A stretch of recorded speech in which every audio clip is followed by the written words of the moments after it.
Fellas, on today's video we are getting a bit funky, in the sense that we are playing Toxic Rain as an Elementalist, while dealing no elemental damage whatsoever. And again, just like the previous character, we are gonna do a two-parter on this one, mainly because I've still got a couple of kinks to iron out, especially in the life department.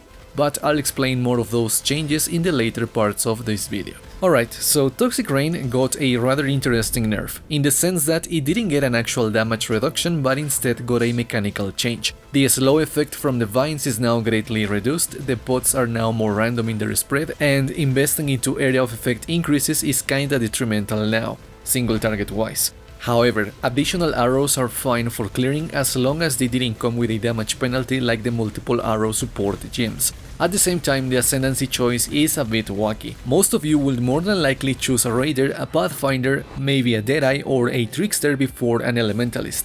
However, I chose the Elementalist because the ascendancy happens to lend itself for more than elemental damage. The golem offensive buffs are global, we are immune to elements as long as 3 golems are alive, and we shock and chill on hit, without requiring skitter bots to do that job. I guess it's more quality of life than anything, but so far it has proven to be a rather competent choice, despite the awkward starting point of the witch for this kind of build. And even though Toxic Rain was changed, it still performs quite nicely. Leveling this character from 0 to late maps has been a pretty smooth ride. Acquiring the gear wasn't too terribly difficult, but we are using a couple of obscure items in the character. Some of the gear is going to change by the time I wrap the character's journey, but so far I wanna go ahead and claim that I didn't spend as much currency making it work, to this point at least.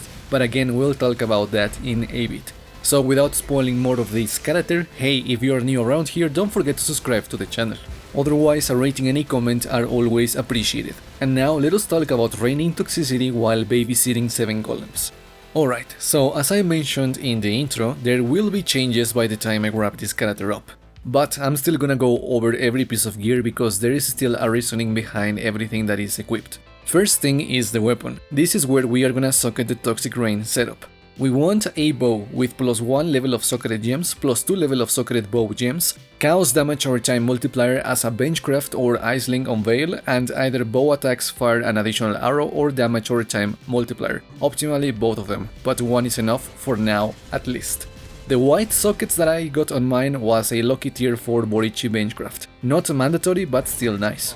Now you can quote-unquote easily craft something similar by using fossils. A corroded, a metallic and a dense fossil on a 3-socket resonator will cancel out most modifiers, making it easier to roll the stuff that my bow has. Going forward though, I need a better one, but for now this one has worked just fine.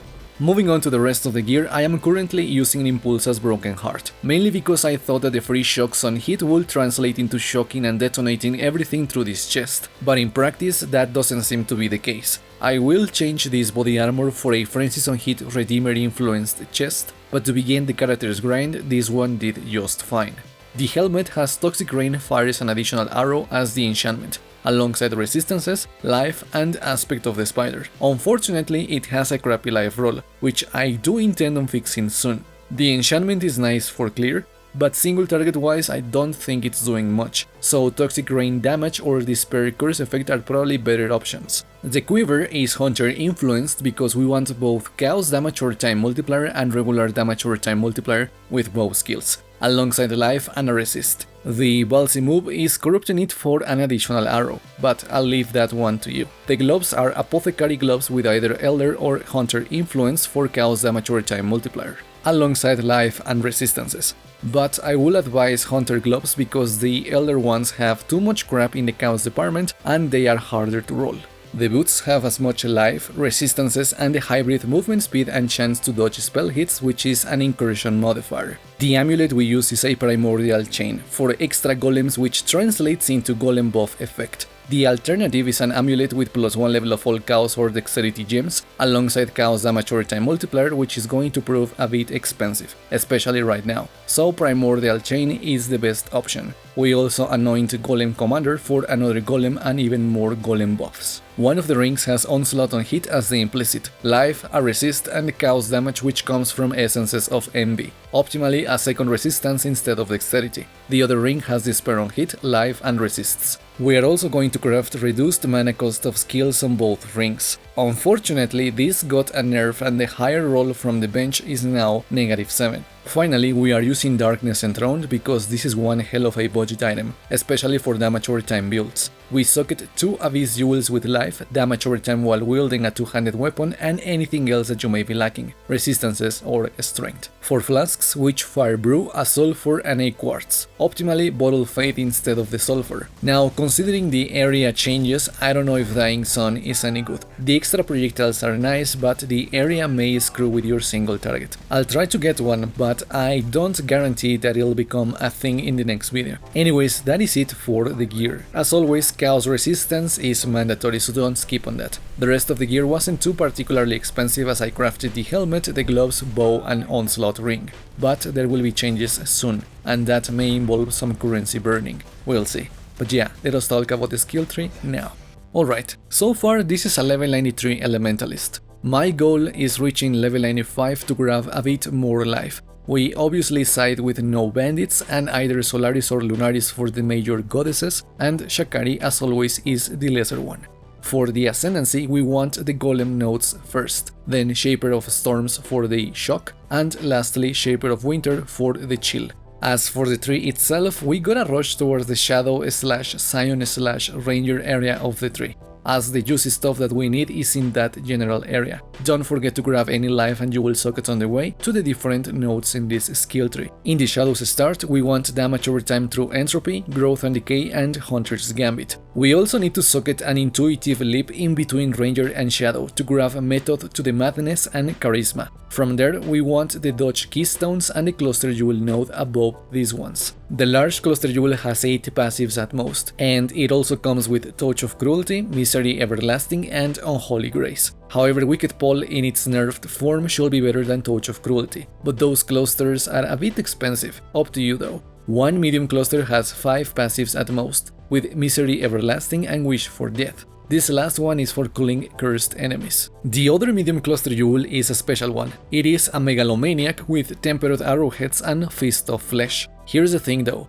Tempered Arrowheads is way too good to not have in the cluster jewel setup, as it gives us damage over time with bow skills and duration. But normally it only appears on large bow-based cluster jewels. Through a Megalomaniac we can obtain the node, and we can also look for notables that give you life. Notables like Feral, Towering Threat, Fist of Flesh, etc. At least another useful node alongside Tempered Arrowheads is the goal here. From there we move down the Ranger area, grabbing Aspect of the Eagle on the way. We grab Avatar of the Hunt and make our way towards the Life Wheel in the Scion area and the Duration nodes.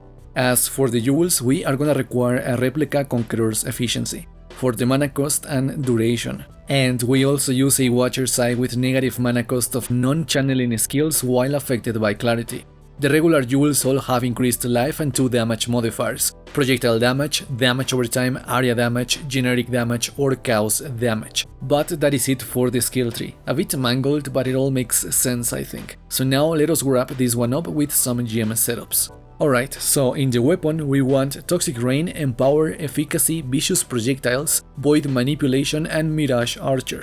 We do not do any gem swaps, so this is our permanent do everything setup. Lazy people rejoice. However, Mirage Archer is anomalous, which reduces its duration but gives it 2 additional projectiles. You can use the regular version if you want, but you can use the Divergent version as well, which is going to make it last longer. Up to you. Toxic Rain and Empower are corrupted for an additional level, and I will advise going there as soon as possible. But anyways, in the body armor, Lightning, Stone, Flame, Chaos and Ice Golems. This last one is getting ditched soon though, so the other 4 are mandatory. In the boots, Flame Dash and Withering Step linked to Second Wind. Also a Portal Gem if you'd like. In the gloves, Malevolence, Arctic Armor and a level 1 Clarity linked to Enlighten. And finally in the helmet, Wither linked to Spell Totem. I am lacking multiple totems on the Wither and Valve Light. They are gonna be here whenever I complete this character's journey, but don't sleep on those. And with all of that said, let's wrap up this video.